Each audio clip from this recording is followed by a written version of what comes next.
안녕하세요. 진달래 약사입니다. 오늘은 오랜만에 그 소장내 세균 과다 증식증, 간단하게 줄여서 시보증이라고도 하는데요. 이 시보증 치료례를 하나 말씀드리려고 합니다. 소장내 세균 과다 증식증은 말 그대로 소장에 세균이 과다하게 증식되어 있는 상태를 말하는데요.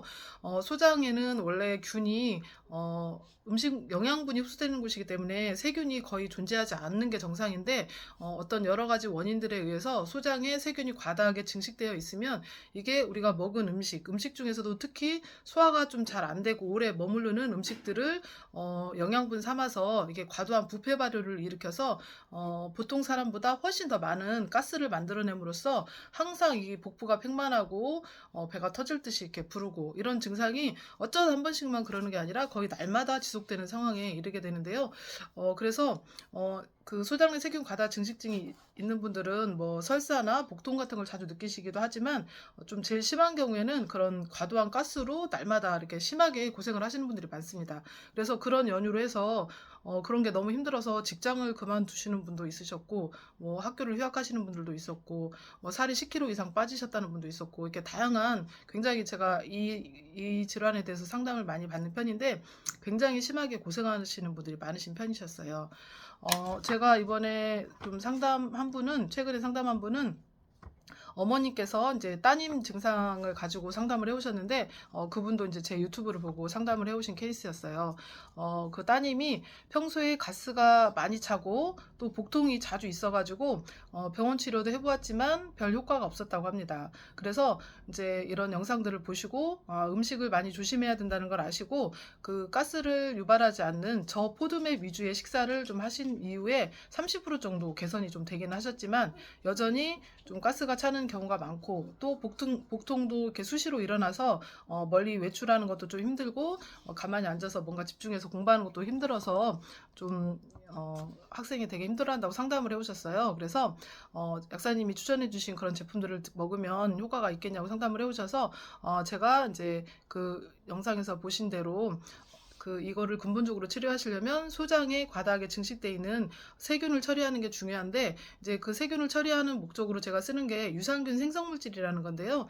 유산균 생성물질은 여러 유산균들이 서로 경쟁하면서 만들어낸 물질인데, 그 속에는 천연 항생물질 역할을 하는 성분이 들어있어서 이게 장내 세균을 좀 없애주는, 제거하는 역할을 하고, 또 이게 우리 몸에 이미 존재하고 있는 유산균의 먹이로 작용을 해서 좋은 유산균을 늘려주는 역할도 합니다. 그리고 점막이 이렇게 손상된 곳을 복구시켜주는 역할도 하기 때문에, 그런 여러 가지 역할 때문에 제가 유산균 생성물질을 꼭 이 15 증상에 필수 첫 번째 약으로 꼭 쓰고 있습니다. 그래서 이 유산균 생성물질과, 아까 소화가 안 된 음식들이 오래 정체가 되면 그게 균의 먹이로 작용을 해서 균들이 더 번식을 하고 증상을 더 심하게 유발을 한다고 했잖아요. 그래서 소화가 빨리 되게 하는 목적으로 이제 소화 효소제를 같이 써드리고 있습니다. 그리고 단순히 소화만 빨리 하게 하는 목적으로 쓰는 게 아니라, 우리 몸에 천연 살균제 역할을 하는 게 그런 위산, 그다음에 담즙산, 췌장효소 이런 것들이거든요. 그런데 이제 이 소화효소에 그런 것들이 들어있기 때문에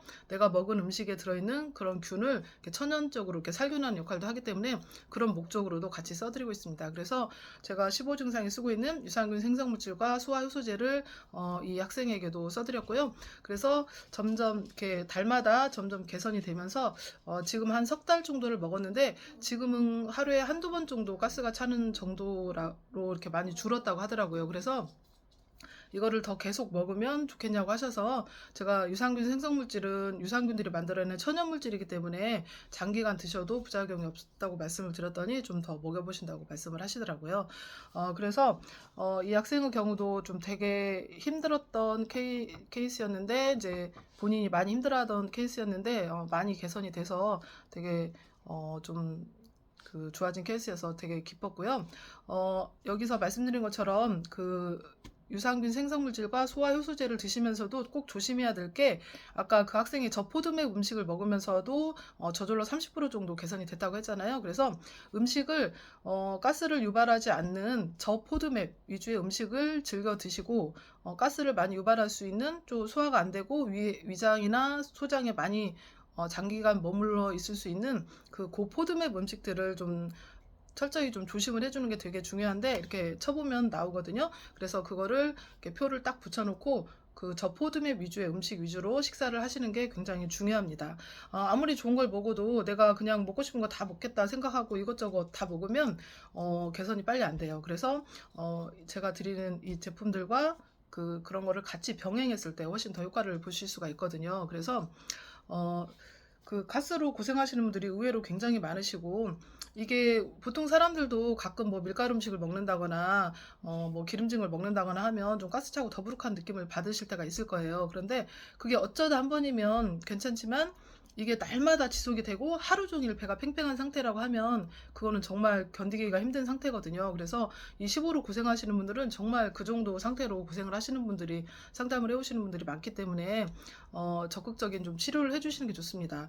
일시적인 뭐 소화제라든가 뭐 가스 앰플리 같은 제품을 먹어서 일시적으로 가스를 제거할 수는 있지만, 근본적으로 가스가 생성이 안 되게 하는 게 되게 중요한데, 그러려면 꼭 소장 내 세균 처리를 해주시는 게 되게 중요합니다. 그래서 오늘은 마침 이거 좋아져서 이렇게 다시 재구매한 케이스가 있어서 좀 이 영상을 한번 찍어봐야겠다고 생각을 했습니다. 그래서 과도한 가스와 복부 팽만, 그 다음에 복통, 뭐 설사 이런 걸로 고생을 하시는 분이 계시다면 꼭 제가 말씀드린 그런 치료를 해보시면 좋겠습니다. 감사합니다.